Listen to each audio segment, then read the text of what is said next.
Hello, we're working from home today. Nemo was sick kasi she's not feeling very well, but okay naman siya. And she also had exams this morning.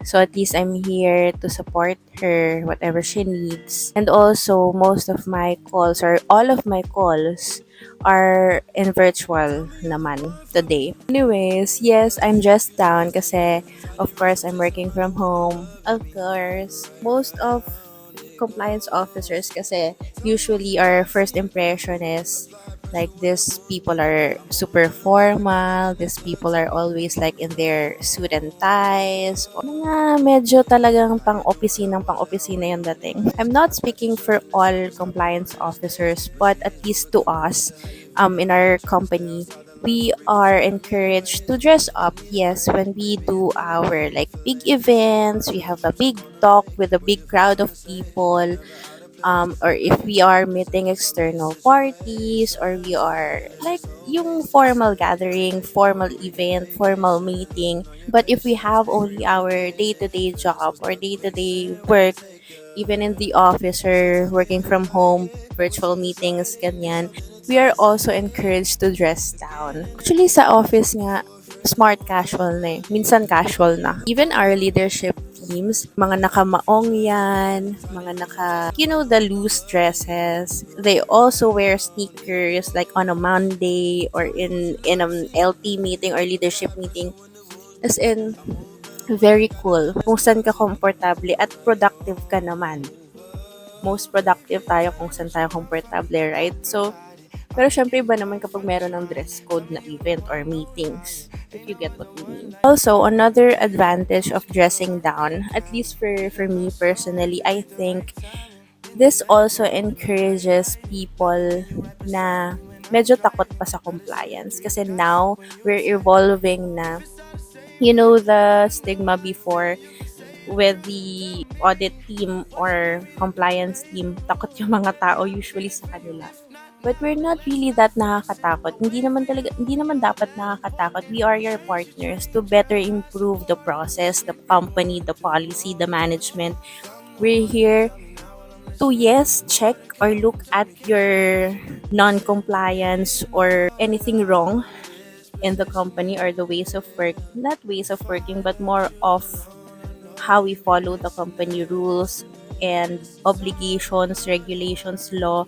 Tinitingnan talaga namin kasi nga, paano mo maaayos? Paano mo mababetter ang isang bagay kung hindi mo titingnan kung saan tayo nagkukulang, right? So, we are your partners. Also, dressing down, yung impact niya is yung dating mo is more comfortable, more approachable to people. Nung nagsisimula pa lang ako, yung mga masyadong formal manamit, medyo nakakatakot. Hindi naman nakakatakot, pero nakakahiyang lapitan. Kasi parang ang formal-formal naman ito, nakakahiyang magtanong, parang ang babaw ng tanong ko or something. If you're dressed down, you give the reflection of you're comfortable and you're more approachable to other people. So, and it works naman, at least to us. So, that's a tip. You try it if you are allowed.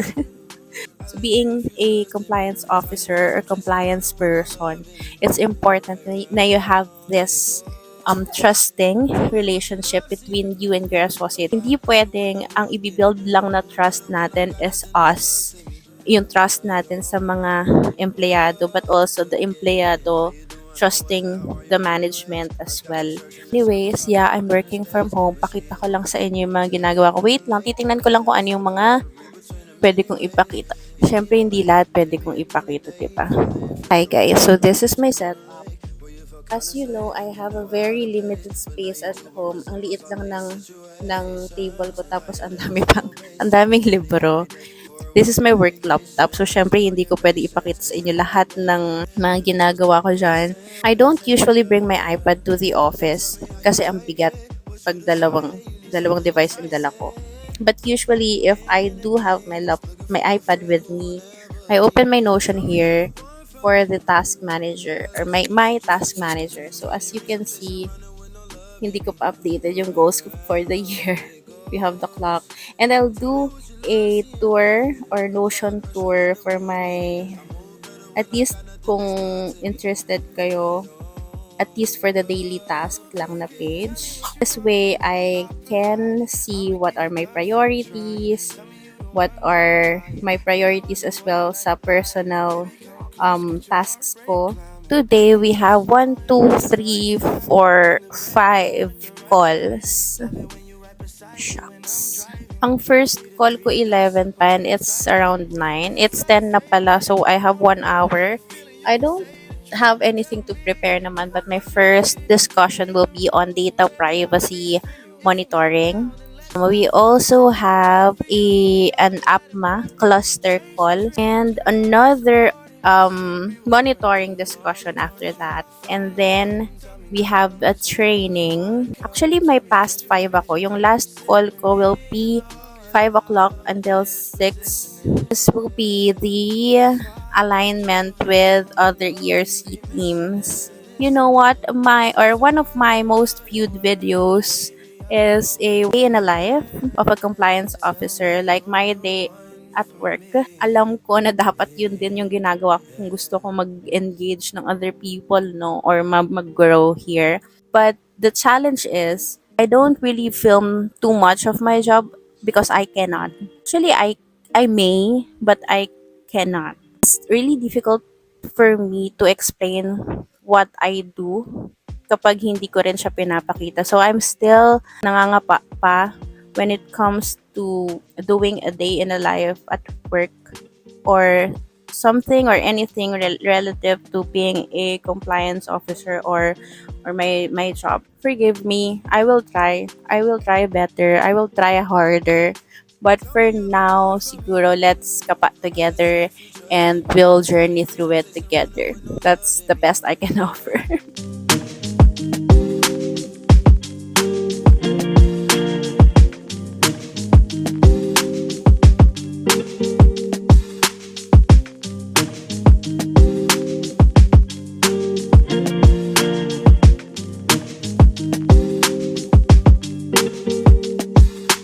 Tell me you're the one for me. I let you if you trust in me. Tiny rings I'm chasing, running with no love in me. I have a few points here that I think is or are worth sharing. As a compliance manager, I am also tasked as one of the liaisons of different auditing and monitoring functions that are in scope of ethics, risk, and compliance. Being the liaison or the bridge between your auditor and auditee or monitor and monity. Of course, one of the principles is to avoid bias. Yes, you are partners with your auditees, but it doesn't mean that you are tolerating them for non-compliance or for potential non-compliance. You're there to bridge the two parties and actually help clarify all the responsibilities during the audit process. So one of the important things that you have to focus on is the communication between the auditor and the auditee and you as well. Ang hirap naman mag-communicate din kasi ng something na you don't understand yourself. It's here, may kodigo ako, wait lang. So these are the things that are on top of my mind na very important when it comes to communicating your observations or findings. Whether you are the monitor or auditor or you are a liaison or coordinator for the audit. Number one, most important thing to make sure of is that the both parties, the auditors and auditees, understand what they are talking about. It's not just the auditee being in question. As an auditee, you can also ask your auditors. It's important na everything or everything that is talked about during the audit process is fully understood by both parties. The auditee should know or should understand where you are coming from, what is the ideal thing to do, why you think this is a gap or what is the gap. It's also important for the auditees to understand why are we talking about this? What are the risks? Why are we doing this? What is the impact or implication if we don't do this? So normally, if we have findings or observations, the auditors will recommend some action points or remediation points, and that should be agreed as well with the auditee and kung sino man yung gagawa nung action point na yon. As an auditor and auditee, actually kahit sino naman, do not pretend na you know it all. It's okay to ask. It's okay to clarify things or ask confirmation about something or ask help also if ever na there are questions na you cannot answer yourself. Sometimes there are also accountabilities shared by different functions. It's not just the project owner or the activity owner that is responsible for it. Sometimes shared responsibility. Minsan may mga point persons tayo sa iba-ibang function because that's their use. Kaya tayo may different functions to support us with what we do. It's not just us. We are the lead sometimes, but yes, we need help from other departments or roles as well. Kaya important yung RACI, R-A-C-I. Responsible, accountable, consulted, and informed. Alam natin kung sino yung mga functions na involved sa isang project. So, every time din na may audit, this is one of the most asked documentations. If you have this process, where is your RACI? So yes, once you have your findings and these are all validated or double checked already, the auditors usually recommend action points. And these action points should be agreed as well. Hindi lang dahil ito ang tingin ko as auditor, ito na ang pinaka-best solution. Remember that you are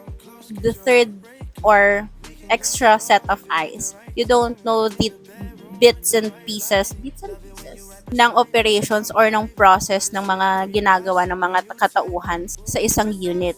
These people know their thing best. So, usually for a report, the recommendations are recommendations. It doesn't mean they have to follow it. But in wording, you need to clarify what is the need. Kaya minsan niinis din yung mga nagbabasa ng reports kasi hindi specific yung action. But that's actually better kasi you have the flexibility to do what is workable within your team or within your function. Basta ang important is the gist or the ideal outcome is communicated well to the auditee or the action owner. Now, usually, kapag sinasabi nating audit, may mga point person tayo niyan. Ay, si ganito, nagkamali. Ay, si ganito yung na-interview, yan yung may mali. It's not always people. Auditors, we also check not just the people, no? Kasi sometimes may mga laps talaga yung mga tao. Tao lang tayo na guys, nagkakamali din tayo. May na-miss din tayong something.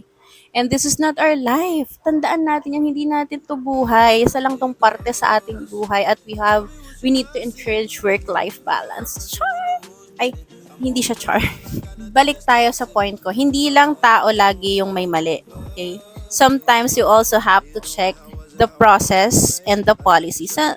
Nung nag-aaral ako, tawag nila dyan 3Ps. Pero hindi ko alam kung ginagamit pa rin yun ngayon. But it still makes sense eh. Audit or monitoring is not there for policing you or reprimanding other people or your associates. Hindi ganon. Your main objective is to identify if there are gaps, what are these gaps, what are the risks, and finally, ang pinaka-bottom line, kaya natin pinaggagawa itong mga ito, ay to better improve our process or policy and our training and development for our people. Hindi lang yan para tanggalin ka sa trabaho. Minsan, syempre, kapag ka medyo malala na yung ginawa mo, best. Naguguluhan ako sa sinasabi ko. Hindi ko alam kung ang kausap ko ay auditor o auditee. I'll do better. I just have too many things to share with you today. Minsan wala na ako nang sinashare pero ngayon ang dami kong gustong sabihin. So yeah, balik tayo sa 3Cs. Policy, process, and people. Policy, kung kailangan ba natin gumawa ng policy or baguhin yung policy natin. Policy, usually these days ginagawa na yung very generic kasi we have SOPs or standard operating procedures. Yun na yung medyo mas specific na ginagawa natin.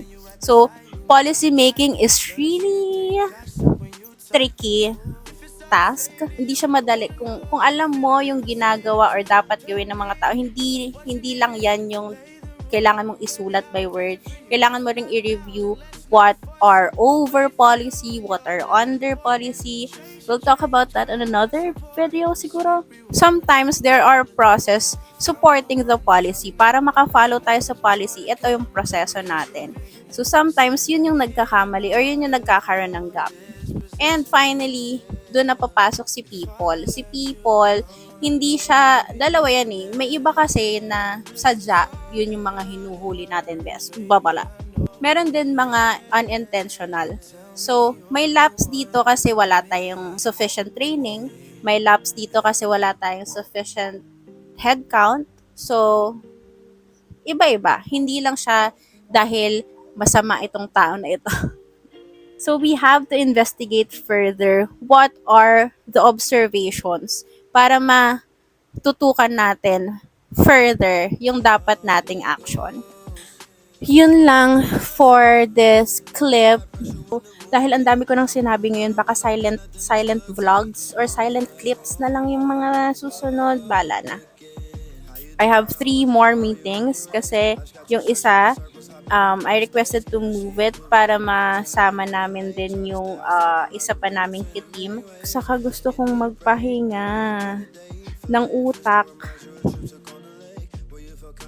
It's also one of the misperception of others, no, on compliance. Usually for compliance kasi ang unang naririnig natin or ang unang naiisip natin is AML or anti-money laundering.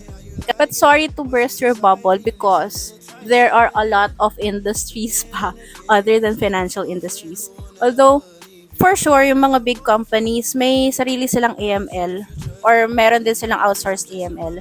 But, hindi lang po AML ang compliance na tinitingnan or binabantayan natin. So, madami pa tayong regulations, laws na tinitingnan for compliance. For us, it's FDA, DOH, so any healthcare laws and regulations. But, yeah, yun lang. Nagugutom na ako, besh! Baby, come close, get your heart rate climbing. We can go slow if it ain't the right timing. In the bedroom with the right lighting. Love it when you right beside me when I'm driving. Love to see the 3 dots up when you typing. If it's all the same to you, I wanna know how you feeling. You can say the truth. Tell me what you need me to do. Lay the room, baby. I've been feeling for you. If not now, then let's not force it. I'll wait for you. You're that important. O diba, hulas tayo, bes. Anyways, so ganyan talaga pag work from home, hindi ka masyadong nag-aayos. Pwede din namang naka-off yung camera mo pag may meetings. So basically, 2 of my meetings were canceled last minute. Yeah, you have to be flexible, I guess, with your time. And also, very important, balancing your work life because, girl, compliance is one of those professions na very much draining sa brain. So it's really important na you still in contact with your support system. If ang support system mo is your family, if your support system is are your friends, or like sa akin kasi it's also important to have a me time kahit na minutes lang yan or oras lang yan. Kaya that's why I am also really trying to make time for my hobbies like reading, art, content creation. Or there has to be something na that can balance your time and your mental health. It's also very exciting. I really love what I'm doing. And, pagka-love mo naman yung ginagawa mo, hindi mo namamind mo pa rin, of course, nararamdaman mo pa rin yung pagod. But there is always like fulfillment, ganyan. Ano ba tamang term? Like sense of fulfillment whenever you achieve your tasks every day, kahit na gaano kaliit na task yan. Learn to recognize your achievements as well. Sometimes before, nami-miss out ko din to recognize my achievements, but it's a good thing that I am in a team or with a team and company who practice recognizing your little achievements and big achievements, of course, as well. So, Yep, I think that's all that I can share for today. Ang arte ko na kasi gutom na ako ulit tapos pagod na yung utak ko. Wala nang English na pumapasok sa aking utak. Yeah, so that's it. Thank you so much for watching. I don't know if this will help you or this will entertain you at least. Ako na lang matulog pero gusto ko pa rin magbasa. Gusto ko rin kumain. Girl, I support it. A sweet reward through all the torture. If I'm the one, tell me now while I'm listening. There's more to come. Tell me, can't you envision it? Sit with me, you know I love this positioning. Yeah. If I left you alone, I